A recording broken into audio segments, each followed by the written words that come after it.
Imagine waking up tomorrow morning, and every scientist on Earth agrees on one terrifying fact. The moon has changed its orbit. It isn't staying where it belongs anymore. It will collide with Earth exactly 1 year from today. Nobody knows why. Nobody knows how. But everyone knows nothing can stop it. At first, almost nothing changes. The moon still rises every night. People still go to work. Schools stay open. Most believe scientists are exaggerating. After all, the moon has circled Earth for over 4 billion years.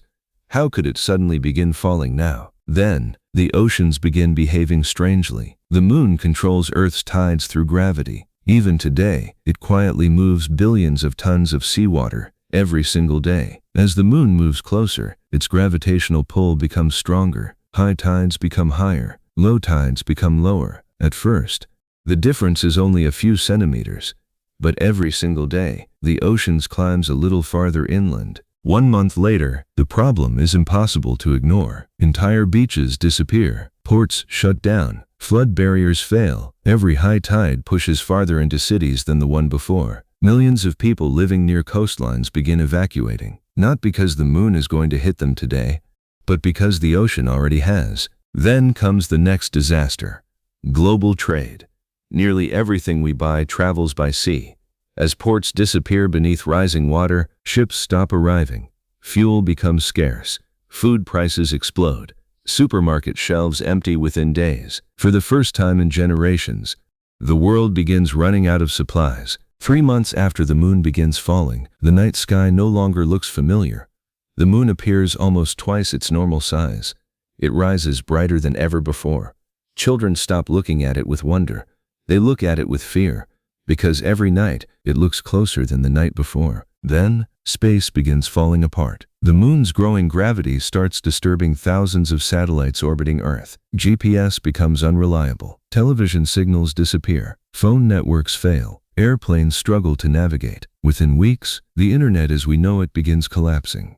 Humanity suddenly realizes just how much of modern life depends on space. 6 months remain. By now, the oceans have reached their limit. They can no longer absorb the moon's increasing pull. So something else begins to move. The Earth itself. Every day, our planet stretches ever so slightly toward the moon. Solid rock rises and falls like invisible tides. Scientists call them Earth tides. Normally, they're tiny.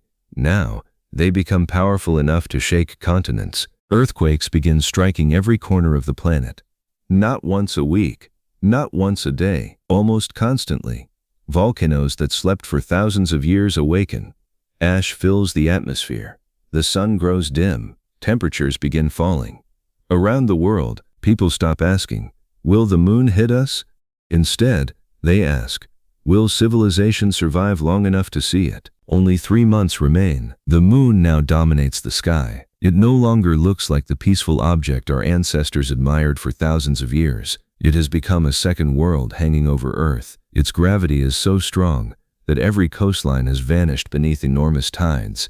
The few remaining survivors retreat to mountains, underground shelters, or anywhere above the rising oceans. Human civilization has almost disappeared, but the worst hasn't happened yet. Then, the impossible begins. The moon reaches a distance known as the Roche Limit. At this point, Earth's gravity pulls harder on the moon than the moon can hold itself together. Cracks spread across its surface. Entire mountains collapse. Within hours, our closest neighbor begins tearing itself apart, not with one giant explosion, but billions of smaller ones. The moon slowly transforms into a river of rock. For a brief moment, the disaster almost looks beautiful.